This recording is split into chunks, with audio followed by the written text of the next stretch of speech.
묵상하도록 하겠습니다.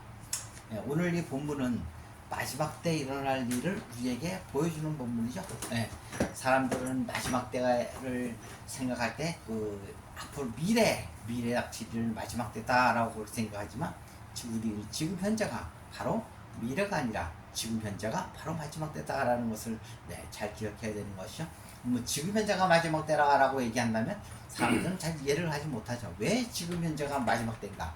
마지막 때라면 예수님이 재림할 때 아직 시간이 언제인지 모르겠지만 미래에 앞으로 오실 하나님의 자들을 모두 다 찾으면 주님 재림하실 때 그때가 마지막 때가 아닌가. 그때도 마지막 때죠. 그러나 예수 그리스도와 함께 연합된 자들이라면 그 마지막 때가 바로 오늘이다라는 것, 지금이 바로 그 마지막 때를 살고 있는 사람들이 바로 하나님의 자녀들이다라는 것을 우리는 알아야 된다는 것이죠. 바로 이 마지막 때에 사는 삶은 바로 우리가 천국에 사는 삶, 그런 삶을 살아가야 된다는 것이죠. 우리 삶 속에 사는 것처럼 세상 사람들처럼 죄 가운데 있는 삶이 아니라 우리는 이미 예수 그리스도와 함께 됨으로 말미암아 죄를 벗어난 그런 사람들이죠. 그러므로 우리가 더 이상 죄사함 속에 있는 것이 아니라 바로 죄를 벗어난 사람들과 같이 바로 빛된 자녀들 같이 빛으로 살아가야 한다라는 것이죠. 바로 이 빛이라는 것은 바로 예수님이 바로 빛이라는 존재이시죠. 그리고 생명이라는 존재이시고 부활이라는 존재이시죠. 우리도 마찬가지로 우리가 예수와 함께 연합된다면 연합되어 있음으로 말하면 우리도 빛 같은 존재들이고 생명이라는 존재들이다라는 것을 우리는 기억해야 되는 것이죠. 우리를 본문 마태복음 25장 32절에 42절에 보면 모든 민족을 그 앞에 모으고 각각 구분하기를 목자가 양과 염소를 구분하는 것 같이 하여 양은 그 오른편에 염소는 그 왼편에 두리라.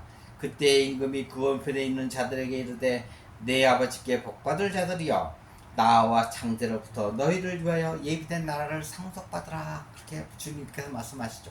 창세로부터 바로 에덴 동산에서 아담과 하와가 쫓겨날 때부터 너희를 위하여 예비된 나라를 상속받으라 그렇게 얘기하죠.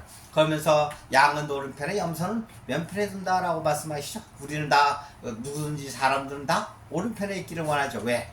오른편에 누가 있냐? 양이 있고 왼편에는 염소가 있으니까 사람들은 다 오른편에 있기를 원하죠. 그러나 오른편 왼편이 별로 의미가 없는 것이죠. 양이냐 염소냐 그게 중요한 거지. 오른편 왼편은 별로 그렇게 중요하지 않다라는 것이죠. 바로 이 마지막 때는 바로 양과 염소를 분리하는 때가 마지막 때다라는 것이죠. 우리가 지금 현재 내가 양인지 염소인지 구분하는 것이 바로 우리의 삶이다라는 것이죠. 바로 우리가 내가 양인지 염소인지 알려면 주님께서 우리의 마음속에 깨닫는 마음을 주어야 한다는 것이죠. 스스로 내가 양과 염소인지 나는 깨달을 수가 없죠. 내가 스스로 양과 염소라고 한다면 그것은 바로 자유를 세우는 것과 다를 바가 없다는 것이죠. 주께서 깨닫게 해주실 때만 우리가 양과 염소인지 알 수 있다는 것이죠. 우리 마가복음 8장 18절에 보면 너희가 어찌하여 떡이 없으므로 숨거리느냐 아직도 알지 못하며 깨닫지 못하느냐 너희 마음이 둔하냐. 또 마태복음 13장 9절에는 귀 있는 자는 들을지어다 라고 말씀하죠. 무슨 귀? 바로 하나님의 말씀을 들을 수 있는 자는 바로 들을지어다 라고 말씀하죠. 믿음은 바로 어디에서 난다고요? 믿음은 들음에서 난다고 하죠. 바로 하나님의 말씀을 들음으로 말미암아 믿음이 생기는 것이죠. 그러나 하나님의 말씀을 듣지 못한다면 그것은 믿음이 생기지 않는다라는 것이죠. 바로 이 마지막 때 일어날 사건들이 바로 계시록 20장 21절을 잘 나타나죠. 바로 계시록 20장 21절을 읽어보면 마지막 때 사건들을 바로 우리에게 보여주는 것이 바로 계시록 20장 22절이죠. 또 로마서 11장 26절을 보면 그리하여 온 이스라엘이 구원을 받으리라. 기록된 바 구원자가 시온에서 오사 야곱에게서 경건하지 않은 것을 돌이키시했고 바로 하나님의 자녀들이라면 예수님께서 직접 돌이키신다라고 그렇게 말씀하시죠. 로마서 3장 1, 2절에 보면 그런즉 유대인의 나음이 무엇이며 할례의 유익이 무엇이냐 범사에 많으니 우선은 그들이 하나님의 말씀을 맡았습니다. 뭘 맡았다고요? 하나님의 말씀을 맡았다라고 얘기하는 것이죠. 바로 그러면 우리는 의문이 생기죠. 누가 과연 이 시대에 이스라엘 사는 유대인이 누구신가라는 것이죠. 바로 중동에 사는 사람들이 유대인인가요? 아니면 예수와 함께 연합된 사람들이 유대인인가라는 것이죠. 누가 과연 유대인인가라는 것이죠. 바로 이 혈통의 유대인이 아니다. 바로 이 성경에서 말하는 유대인은 하나님의 말씀을 받은 사람들이 과연 누구인가라는 것이죠. 바로 예수 그리스도와 연합되지 않았다면 하나님의 말씀을 맡을 자격이 없다는 것이죠. 바로 이 중동에 사는 유대인들은 바로 2000년 전에 예수 그리스도를 십자가에 못 박은 사람들이죠. 왜 그러고 아직까지도 예수를 기다리고 있는 사람들이에요. 바로 그 사람들은 바로 옛 언약 가운데 있는 사람들이고, 바로 새 언약과는 아무 상관, 새 언약을 기다리고 있는 사람들이죠. 그러나 우리는 이미 2000년 전에 예수님이 우리를 위해 죽으심으로 말미암아 우리는 새 언약 가운데 있는 사람들이다라는 것이죠. 그러므로 누가 유대인인가라고 하면 예수 그리스도와 연합된 사람들이 바로 유대인이라는 것이죠. 내가 예수를 믿는 사람들이 유대인이 아니라 바로 예수님 나를 택하고 내가 예수 안에 함께 있는 사람들만이 유대인이다라는 것이죠. 우리는 이것을 분명히 구분해야 되는 것이죠. 내가 예수를 믿는다면 그것은 그냥 자기 일을 드러내는 거에 다르지 않지만, 예수님이 나를 택하고 내가 예수님 안에 들어간다면 그것이 바로 예수 그리스도와 연합된 삶, 예수를 믿는 것이다 하는 것을 분명히 알아야 된다는 것이죠. 그러면 우리가 세상을 살아가면서 깨닫지 못한 것은 무엇인가라는 것이죠. 바로 생명과 부활이라는 존재를 뜻을 알지 못했다라는 것이죠. 바로 예수 그리스도의 뜻을 우리가 깨닫지 못했다는 것이죠. 바로 예수 그리스도의 뜻은 이 세상에 있는 하나님의 자녀들을 찾아서 주님께 드리는 것, 바로 그것이 예수님의 뜻이죠. 또 예수님도 이 땅 가운데 오셔서 한 일이 바로 하나님 아버지의 뜻을 받들어서 바로 하나님 아버지의 뜻대로 행하는 사역을 했다라는 것이죠. 바로 그 증거로서 500여 명의 의인들을 찾아서 하나님 앞에 드렸다라는 것이죠. 그것이 바로 예수님의 사역이에요. 그러니까 우리가 마찬가지로 하나님의 자녀들을 찾아서 주님 앞에 드리는 것이 바로 우리의 사명이 되어야 된다는 것이죠. 세상에 있는 모든 명예와 권력과 권세와 먹고 마시고 그런 것이 우리의 사명이 아니라 바로 하나님의 자녀를 찾아서 주님 앞에 드리는 것이 바로 우리의 사명이 되어야 된다는 것이죠. 그러므로 마태복음 6장 33절에 보면, 그런즉 너희는 먼저 그의 나라와 그의 일을 구하라, 그리하면 이 모든 것을 너희에게 더하시리라 주님께서 말씀하시죠. 그러면 사람들은 이 모든 것을 너희에게 더하시리라 그렇게 이 모든 것이 도대체 무엇인가? 이 모든 것을 생각할 때 사람들은 먹고 마시고 있고 염려, 걱정, 음식, 세상에 출세하고 권세를 갖고 명예, 그런 것을 이 모든 것 속에 포함시킨다면 그것은 잘못된 생각이다라는 것이죠. 이 모든 것이라는 것을 헬라어로 보면 판타라는 단어를 써서 이 모든 것이라는 것은 바로 사람을 의미한다라는 것이죠. 세상에 있는 모든 것이 모든 것으로 번역을 했지만 실제로 하나님의 자녀들을 바로 이 모든 것이라고 얘기한다는 것이죠. 그러면 우리 마태복음 6장 30절을 다시 읽어보면, 그런즉 너희는 먼저 그의 나라와 그의 일을 구하라, 그리하면 이 모든 것을 너희에게 더하시리라. 주께서 뭘 도와주신다고? 바로 하나님의 자녀들을 더 준다라는 것 뜻이죠. 바로 그의 나라와 그의 일을 구하는 자에게 하나님의 자녀들을 더 보내주시겠다라는 그런 약속의 말씀인 것이죠. 그러나 사람들은 이 말씀을 오해함으로 인해 가지고 하나님 앞에 기도하다가 다 안 되면 요 말씀에 응답을 받았다라고 얘기한다는 것이죠. 그러나 이 모든 것이란 것은 세상에 있는 그런 우리가 마실 것 먹고 부와 명예가 아니라 바로 하나님의 자녀들이 바로 이 모든 것이다 라고 한다는 것이죠. 바로 이 번역이 조금 문제가 있지만 그러함에도 불구하고 이 모든 것이라는 것을 바로 판타, 그리고 사람이라는 것을 알아야 된다는 것이죠. 그러면 그의 나라라는 것은 바로 우리를 보고 그의 나라라고 얘기하죠. 바로 우리가 바로 예수 그리스도와 연합된 자들만을 보고 그의 나라라고 얘기한다는 것이죠. 바로 그러면 그의 의는 바로 예수 그리스도를 그의 의라고 한다는 것이죠. 바로 계시록 1장 5절 6절에 보면 그의 나라가 책 나오죠. 6절에 보면 그의 아버지 하나님을 위하여 우리를 나라와 제사장으로 삼으신 그에게 영광과 능력이 세우기를 원하노라. 바로 우리가 바로 그의 나라라는 것이죠. 바로 하나님의 자녀들이 바로 그의 나라라는 것이죠. 그러면서 베드로 전서 2장 9절에는 너희는 택하신 족속이고 왕같은 제사장들이고 거룩한 나라고 그의 소유가 된 백성이다 라고 얘기한다는 것이죠. 바로 우리가 전에는 나그네였던 삶을 살았지만 바로 예수님의 은혜로 말미암아 우리가 예수로 함께 된 주의 백성이 되었다라는 것이죠. 더 이상 나그네의 삶이 아니라 바로 하나님의 자녀가 되었다라는 것이죠.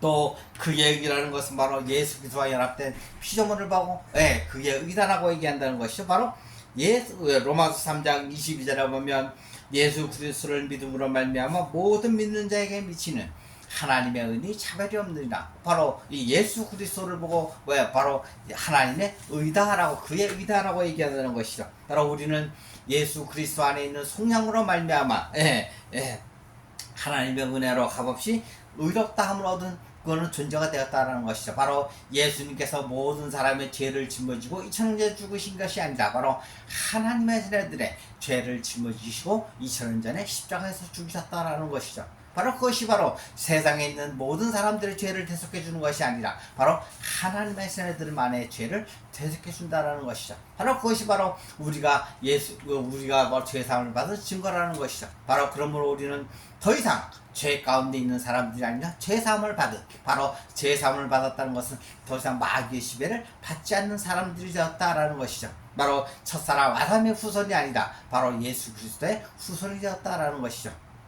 바로 그러므로 말미암아 우리는 바로 옛 언약 가운데 있지 아니하고 바로 우리 자신이 바로 새 언약 가운데 있는 사람들이 되었다라는 것이죠. 바로 옛 언약은 돌비에 십계명을 땄다면 바로 이 십계명을 바로 우리 마음판에 쓴 육의 신비에 쓴 사람들이 바로 새 언약의 사람들이다라는 것이죠. 그러므로 율법이 폐허해진 것이 아니고 바로 우리가 율법을 완성하는 존재가 되었다는 것이야. 바로 내가 완성하는 것이 아니라 바로 예수님, 율법을 세우신 예수님 안에 들어감으로 말미암아 함께함으로 말미암아 예수님이 우리를 대신하여 그 율법을 완성시켜 주셨다는 것이야. 나는 그저 예수님께 쫓아가는 사람에 불과한 것이다라는 것이죠. 바로 예수님이 율법을 완성하신 것이지 내가 율법을 완성한 것은 아니다라는 것이죠. 우리는 이 구분을 분명히 해야 되는 것이, 이것이 분명 경계에 있지만 이것이 바로 내가 율법을 되었다라고 한다면 그것은 그것은 바로 우리가 말하는 이단 사상인 것이죠. 그러나 그것은 내가 아니고 바로 예수님이 행하심으로 말미암아 예수님이 율법을 완성함으로 말미암아 내가 예수님과 함께 더불어 있으므로 예수님이 완성하신 것이 내가 완성한 것은 아니다라는 것이죠. 그것을 우리가 분명히 그 경계선은 분명히 경계를 넘지 말아야 한다는 것이죠. 우리는 그런 생각을 가지고 늘 세상을 살아가면서도 늘 주님께 감사하는 삶을 살아야 한다는 것이죠. 바로 그런 사람들 보고 주님께서는 새로운 피조물이다라고 얘기한다는 것이죠. 바로 예수 그리스도와 연합된 사람들만이 새로운 피조물이 된다라는 것이죠. 죄사함 가운데 있다면 그 사람은 결코 입으로는 새로운 피조물이다라고 얘기할지 모르겠지만 여전히 죄 가운데 있다면 그 사람은 새로운 피조물이 아니다라는 것이죠. 바로 마귀의 지배를 받는다면 결코 새로운 피조물이 될 수가 없다라는 것이죠. 우리는 낡은 삼배조각 얘기를 많이 들었죠? 삼배조각 포도주를, 새 포도주를 홈포도주설에 넣지 않는다라는 것을 알고 있죠? 왜냐하면 새 포도주를 홈포도주설에 넣으면 포도주자루가 터져서 그 포도주가 다 없어진다는 것이죠. 그러므로 새 푸에 담고 홈포도주를 홈포도에 담는 것이 마땅하다라고 얘기하죠. 바로 그러한 것과 마찬가지로 새로운 피조물이 된 사람들은 결코 죄 가운데 다시 들어갈 수가 없다라는 것이죠. 한번 죄사함을 받으면 영원히 죄사함을 받는 주의 사람들이다라는 것이죠. 로마서 6장 3절을 보면 우리가 연합된 자가 된다면 바로 세명 가운데 있는 삶을 살게 된다는 것이죠. 바로 우리가 세례를 받는다는 것은 바로 교회의 일원이 되는 것이 아니라 바로 예수 그리스도와 연합되는 자가 되는 것이 바로 세례를 받는 의식이다라는 것이죠. 할례는 그냥 단순하게 몸을 베어서 하나님 앞에 드리는 삶, 그것이 할례라고 한다면 그것은 바로 율법의 행위인 것이죠. 행위로서 하나님의 자녀가 되는 것이지만 바로 이 세례라는 것은 바로 율법의 행위가 아니라 바로 이 예수와 함께 되는 삶, 연합되는 삶이 바로 세례의 의식이다라는 것이죠. 그러면 우리가 교회에서 받는 세례라는 것은 그 세례를 받을 때 내가 하나님과 함께 연합되어 있는 자가 됐나요? 절대로 그럴 수가 없죠. 왜냐하면 하나님이 나를 택하지 않았는데 내가 어떻게 과연 하나님과 함께 연합될 수가 있는가라는 것이죠. 그러면서 교회에서 말하는 우리 사람들이 행하는 세례는 그냥 교회의 일원이 되는 하나님을 믿겠다라는 서원에 불과한 것이다라는 것이죠. 그러므로 세례라는 것을 우리는 분명히 알아야 되는 것이죠. 바로 세례는 예수님과 함께 연합될 때 연합되는 사람들만이 받는 것이 바로 세례다라는 것이죠. 그럼 세례를 받는 사람들은 무엇을 해야 되는가? 우리 갈라디아서 5장 24절에 보면 그리스도 예수의 사람들은 육체와 함께 그 정욕과 탐심을 십자가에 못 박았느니라 그렇게 말씀하시죠. 바로 육체와 함께 정욕과 탐심을 십자가에 못 박는 삶, 바로 이것이 바로 예수 그리스도와 연합되는 사람들이 기본으로 바라야 되는 것이죠. 예수 그리스도와 함께 연합될 때 우리가 받는 것은 몸과 마음을 십자가에 이미 못 박아야 된다는 것이죠. 십자가에 못 박지 않는다면 그 사람은 말로는 새로운 피조물이다 라고 얘기하겠지만 결코 새로운 피조물이 아니다라는 것이죠. 바로 그러나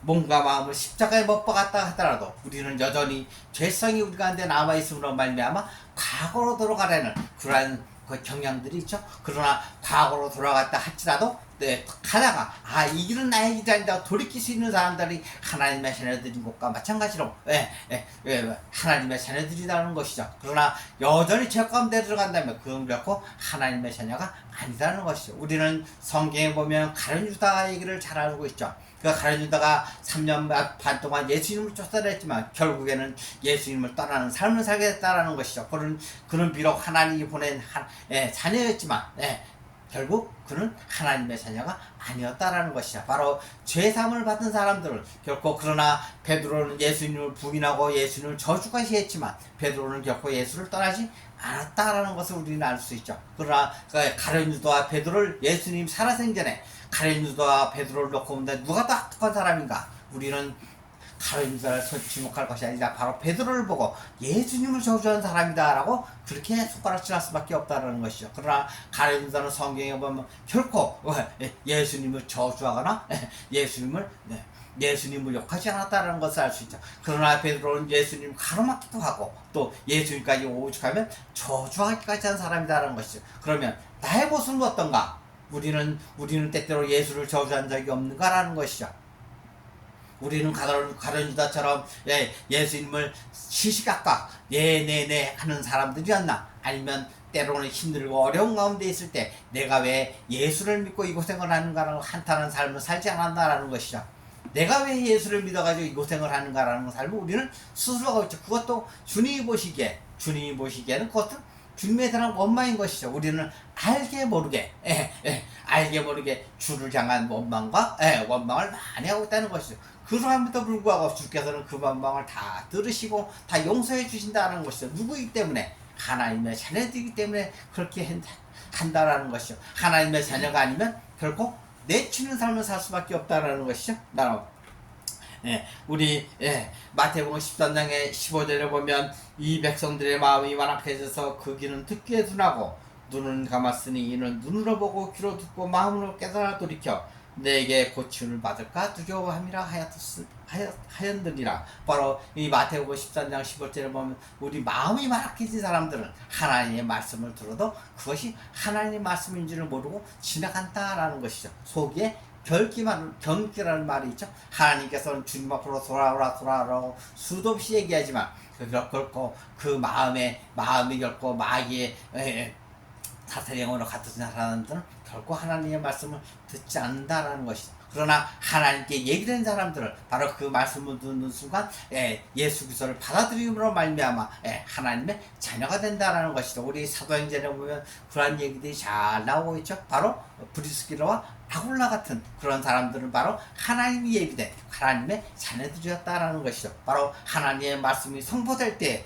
그들의 마음을 열고 주를 영접하고 주를 받아들인 사람들이다라는 것이죠. 바로 로마서 10장 4절에 보면 하나님의 의를 모르고 자기 의를 세우려고 힘써 하나님의 의에 복종하지 아니하였느니라. 바로 하나님의 의를 모르고 자기 의를 세운다라는 것이죠. 세상 사람들은 다 자기 의를 세우는 사람을 살고 있죠.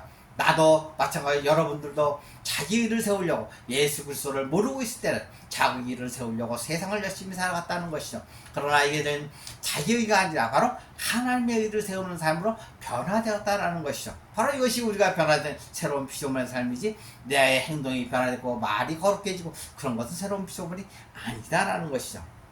바로 주님이 말씀하시죠. 오늘 본문에서 지극히 작은 자 하나에게 한 것이고 내게 한 것이다 라고 말씀하시죠. 우리 마태복음 25장 40절에 보면 임금이 대답하여 이르되 진실로 너에게 이르노니 너희가 여기 내 형제 중에 지극히 작은 자 하나에게 한 것이고 내게 한 것이니 아시고. 이 사람들은 다 영생에 들어간 사람들이죠. 또 마태복음 25장 45절에 보면 이에 임금이 대답하여 이르되 내가 진실로 너에게 이르노니 이 지극히 작은 자 하나에게 하지 아니한 것이 곧 내게 하지 아니한 것이니라. 우리는 지극히 작은 자 하나에만 초점을 맞추지만 여기서 초점은 바로 지극히 작은 자가 아니라 내 형제 중에라는 것이 초점이라는 것이죠. 바로 이 형제에게 무엇을 했냐라는 것이죠. 바로 내 형제라면 바로 예수 그리스도와 함께 연합된 사람들을 내 형제라고 한다는 것이죠. 이 내 형제에게 복음을 전했다면 바로 그 사람은 바로 주님께서 지극히 작은 자로서 칭찬을 받는 바로 영생에 들어가는 삶이 되겠고, 바로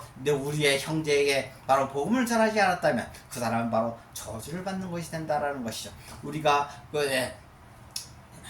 물질이 없는 사람들을 보고 연약해주고 구제해주고 구제하는 것은 당연한 것이죠. 그러나 그것으로 하나님께 칭찬을 받는 삶이 아니다라는 것이죠. 바로 우리가 그것은 예수 그리스도를 믿는 사람이라면 반드시 우리가 구제를 해야 할 필요가 있지만 그것으로 예수를 구원을 받는 것은 아니다라는 것이죠. 그러면 본문 우리 25장 37에서 39절 의인들의 대답들이 나오죠.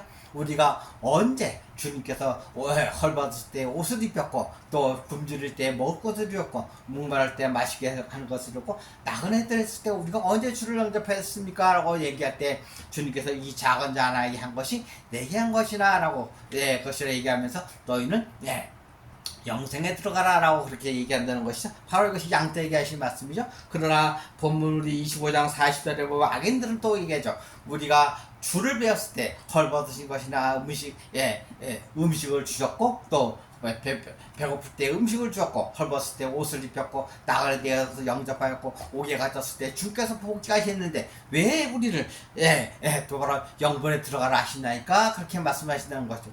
그러면 우리는 어떤 삶을 살았는가라는 것이죠. 나는 주를 볼 때 주와 함께 연합되어 있었고, 또 주를 위해서 열심을 다했고 세상 것을 찾는 것이 아니라 주를 위해서 하나님의 일을 열심을 냈는데 왜 주께서는 나를 보고 저주를 받는 사람들이다 라고 얘기를 하겠느냐? 우리는 그렇게 따라볼 수가 있는 것이죠. 바로 바로 이 염소처럼 대답한 사람들처럼 나는 주께서 모든 것을 주께서 원하는 것을 다 했는데 왜 나를 저주를 받느냐 하는 그러한 대답을 할 수 있다라는 것이죠. 바로 나는 어떤 사람인가라는 것이죠. 나는 여기서 양이라는 것은 겸손해서 그런 얘기를 했을까요? 결코 그런 것이 아니죠. 주님께 비춰봤을 때 그 행동이 과연 주님이 보시기에 그렇지 않았다라는 것이죠. 우리는 세상을 살아가면서 구원의 확신이라 누구든지 구원의 확신을 받아야 한다라고 많은 생각들을 하죠. 또한 그런 얘기들을 많이 듣고 있지만 과연 그 구원의 확신이 예수님이 예수님으로 말미암아 나에게 구원의 확신이 있다라고 주신 것인지, 아니면 내가 스스로 구원의 확신 가운데 있는 것인지 우리는 잘 생각해 봐야 한다는 것이죠. 바로 이 염소의 삶이라면 바로 이 구원의 확신이 있는 사람들이 바로 확신이 있는 사람, 내가 분명히 영생에 들어갈 수 있다라고 자신하는 사람들이 바로 염소의 삶을 살아간다면 우리는 자신을 한번 비춰봐야 한다는 것이죠. 주님께서 이 말씀하신 이유는 우리가 염소인가 양인가를 스스로 판단해 보다라는 것이죠. 그러므로 우리는 반드시 양의 삶을 살아야 한다는 것이죠. 주님께서 또 말씀하셨죠. 우리 계시록 13장 8절에서 10절에 보면 죽임을 당한 어린 양의 생명책에 창세 이후로 이름이 기록되지 못하고 이 땅에 사는 자들은 다 그 짐승에게 형배하리라. 누구든지 귀가 있거든 들을지어다. 사로잡힐 자는 사로잡혀 갈 것이요 칼에 죽을 자는 마땅히 칼에 죽을 것이니 성도들의 인내와 믿음이 여기에 있느니라. 어린 양의 생명책에 기록되지 못한 자들은 다 그 사탄에게 경배한다라는 것이죠. 바로 하나님을 알지 못함으로 말미암아 사탄이 곧 하나님이다 생각하고 그를 경배하게 된다라는 것이죠. 바로 그것이 바로 사탄의 삶인 것이죠. 사탄은 바로 양의 탈을 쓴 염소임에도 불구하고 양의 탈을 쓴 바로 어린 양과 같은 모습으로 나타나는 것이 사탄이라는 것이죠. 그래서 사람들이 무지하다면 바로 그 사탄을 보고 하나님이다라고 경배하게 된다는 것이죠. 우리 북이스라엘의 이스라엘 백성들이 금송아지를 보고 그것이 하나님이다라고 경배했듯이 바로 세상에 사는 사람들도 그렇게 된다라는 것이죠. 그러나 하나님의 자녀 내가 그리스도와 함께 연합되어 있는 삶을 확실하게 안다면 결코 금송아지 사탄과 우상들한테 금송아지한테 경배하지 않게 된다는 것이죠. 우리는 예수 그리스도와 함께 연합된 자녀들로서 하나님의 자녀들임으로 말미암아 하나님께만 경배하는 삶을 살게 된다는 것이죠. 바로 이 성도들의 인내와 믿음이 여기 있느니라 이렇게 말씀하시는 것. 우리가 최종적으로 가야 할 것이 바로 안식이라는 것이죠. 주님께서는 일곱째 날에 세상을 창조하시면서 일곱째 날에 안식하셨죠. 바로 예수 그리스도 안에 있는 것이 바로 안식의 삶이다라는 것이죠. 바로 이 안식은 멀리 있는 것이 아니라 바로 예수와 함께 하는 삶, 그것이 바로 안식의 삶을 사는 것이다라는 것이죠. 그러므로 안식의 삶은 사람들이 세상 가운데 먹을 것, 마실 것, 입을 거에 왔다 갔다 할 수 있나요? 그럴 수는 없다라는 것이죠. 우리 창세기 20장 3절에 보면 하나님이 그 일곱째 날을 복되게 하사 거룩하게 하셨으니 이는 하나님이 그 창조하시며 만드시던 나되 모든 일을 마치시고 그날에 안식하였음이니라. 아멘. 하나님께서 이 마지막 날에 일곱째 날에 안식했다라는 것이죠. 우리는 다시 일곱째 날 그러니까 단순하게 그 일곱 번째 날이다라고 생각하지만 이 하루는 천년 같기도 하고 또 어떤 날은 또 천년이 하루 같기도 하고 하루가 천년 같다라는 것을 우리는 기억해야 한다는 것이죠. 그러나 날이라는 것은 시간의 의미가 아니라 바로 그 일곱 번째 날에 바로 하나님께서 안식을 하셨다라는 것이죠. 바로 우리도 마찬가지로 예수 그리스도 안에 있으면 우리가 안식하는 삶을 살게 된다는 것이죠. 바로 예수님께서는 이 땅 가운데 오셔가지고 바로 하나님의 뜻을 행하는 삶을 살았다라는 것이죠. 바로 맹인을 보며 못 걷는 사람이 걸으며 나병한 자가 깨끗한 을 버리며 못 듣는 자가 들으며 죽은 자가 살아나며 가난한 자에게 복음을 전파된다 하라. 우리가 생각하면 예수님은 굉장히 희시한 사역을 하셨죠. 우리가 생각하기에 예수님이랑 적어도 안수를 하고 말씀을 해서 우리를 그냥 완전히 다 해방시켜주는 그런 사람들 그렇게 생각했지만 결코 예수님 무슨 맹인을 고쳐주면서 또는 못 걷는 사람이 걸으며 나병 환자가 깨끗한 을 받으며 못 듣는 자가 들으며 죽은 자가 살아나며 가난한 자에게 복음이 전파된다. 이것이 바로 예수님의 사역이라는 것이죠. 우리의 사역도 이와 같아야 된다는 것이죠. 바로 이 맹인이 보며 무엇을 보았는가라는 것이죠. 이 맹인은 무엇을 보았는가요? 바로 하나님의 나라. 예수님이 바로 생명과 부활의 존재인 것을 맹인이 보았다라는 것이죠. 바로 이 맹인이 본다는 것은 단순히 눈을 떴다는 그런 의미가 아니라 바로 하나님의 나라 예수 그리스도가 생명과 부활의 존재인 것을 보았다라는 것이죠. 그리고 못 걷는 사람이 걷는다 그러면 차라리 병원에 가는 게 낫죠.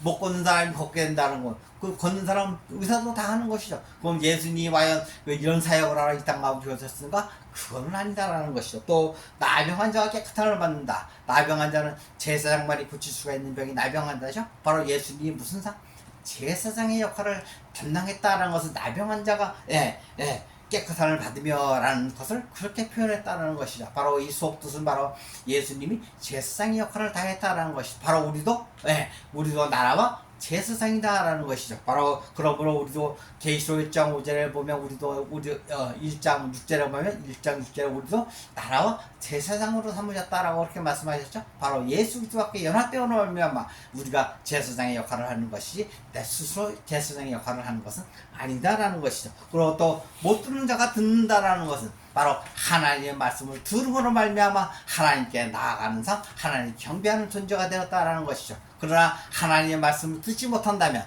하나님의 말씀을 들어도 그것을 깨닫는 마음이 없다면 그것은 결코 하나님과는 관계가 없는 사람이다라는 것이다. 바로 예수님의 사역이 하나님의 뜻을 행하러 이 땅 가운데 오셨다라는 것이죠. 우리도 마찬가지로 바로 하나님의 뜻을 행하는 삶을 살아야 된다라는 것이죠. 바로 이 마태복음 7장 21절 23절에 보면 나더러 주여 주여 하는 자마다 다 천국에 들어갈 것이 아니요 다만 하늘에 계신 내 아버지의 뜻대로 행하는 자라야 들어가리라.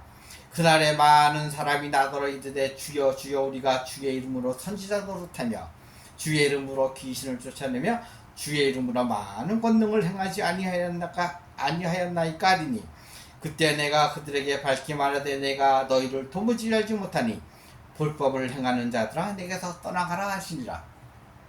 왜 주님께서는 내게서 떠나가라 라고 그렇게 말씀하시고 불법을 행하는 자들이라고 얘기하셨을까? 바로 자기 일을 세우는 사람들이었다라는 것이죠.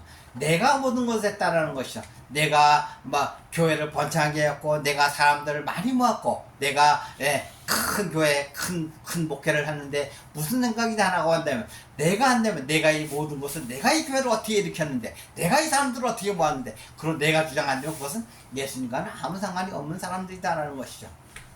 비록 성도들이 한 명이든 두 명이든 그것이 하나님의 자녀들이라면 그 사람을 양육하기 위해서 섬김을 다해야 되고 양육을 다해야 된다는 것이죠. 바로 이 사람의 많고 적음에 있는 것이 아니라 바로 하나님의 자녀들을 자라서 주의 뜻을 행하는 삶이 바로 영생에 들어가는 삶이 된다라는 것이죠. 바로 내가 한다면 그것은 하나님의 의를 드러내는 것이 아니라 바로 자기 의를 드러내는 것에 불과한 삶이라는 것이죠. 그런 삶은 하나님과는 아무 상관이 없다는 것이죠. 그러므로 우리 본문 25장 45절에 보면 그들은 영벌에 의인들은 영생에 들어가리라 하시니라 그렇게 말씀하셨다는 것이죠. 우리도 마찬가지죠. 우리도 모든 은혜 예수 그리스도와 함께 내가 구원받았을 감사하지 않고 예수 그리스도와 함께 연합되어 있는 삶을 우리가 잊어버리고 세상 가운데 있는 삶으로 빠져들어간다면 그는 결코 영생과는 거리가 없는 사람들이다라는 것이죠. 바로 영벌에 처하는 사람들. 그러나 하나님의 자녀라면 하나님께서 반드시 그를 돌이킨다라는 것이죠. 바로 돌이키는 것이 바로 그냥 돌이키는 것인가? 아니죠. 그 시험과 시련이 그 앞에 닥칠 때 그는 그 시련과 시험을 보고 하나님께서 나를 사랑하시는구나 라는 것을 보고 돌이킬 수 있다는 것이죠. 그러나 세상 사람들은 그 하나님의 자녀가 되면 큰 시련과 시험이 닥친다고 하시라도 그것을 돌이키는 삶을 살지 않게 된다는 것이죠. 바로 이 하나님의 자녀들과 세상 사람들이 다른 점이 바로 여기에 있는 것이죠. 우리 모두가 하나님의 사랑과 은혜 가운데 있는 하나님의 자녀들인 것이죠. 그러므로 계시록 20장 6절에 보면 이 첫째 부활에 참여하는 자들은 복이 있고 거룩하도다. 둘째 사망이 그들을 다스리는 권세가 없고 도리어 그들이 하나님과 그리스도의 제사장이 되어 천년 동안 그리스도와 더불어 왕노릇하리로라. 바로 이 첫째 부활에 동참하는 자들만이 그리스도의 하나님과 그리스도의 제사장이 되어서 천년 동안 그리스도와 더불어 왕노릇한다라고 그렇게 말씀하고 있다는 것이죠.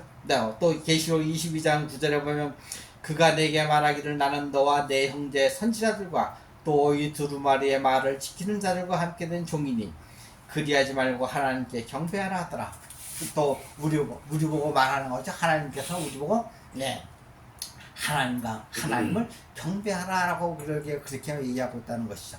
바로 우리가 하나님을 경배해야 되는 것이 바로 내가 바로 예수 그리스도로 말미암아 하나님의 자녀가 되었으므로 하나님을 경배하는 삶을 살아야 된다라는 것이죠. 바로 주의 뜻대로 하는 자만이 하나님 나라에 들어갈 수 있다라는 것이죠. 세상 것을 구하면 세상 것에 매몰되면서 살아갈 수밖에 없는 것이죠. 그러나 한 영혼도 멸망으로 가는 것을 두고 볼 수는 없는 노릇이라는 것이죠. 그가 하나님의 자녀라면 결코 세상 것을 구한다 할지라도 하나님의 자녀임을 모르고 있다면 그가 하나님의 자녀임을 깨닫게 해주는 것이 바로 우리의 사명이다라는 것이죠. 마지막 때 하나님의 나라는 멀리 있는 것이 아니라 바로 예수 그리스도 안에 있으며 우리는 예수와 함께 연합되어 있는 하나님의 지체들이죠. 바로 예수 그리스도와 함께 연합되어 있는 것이 바로 천국의 삶을 사는 것이고 안식의 삶을 누리는 삶이다라는 것이죠. 세상 속에서 예수 그리스도와 함께 연합되어서 하나님의 나라를 선포하며 사는 저와 여러분이 되시기를 예수님의 이름으로 축복합니다. 아멘.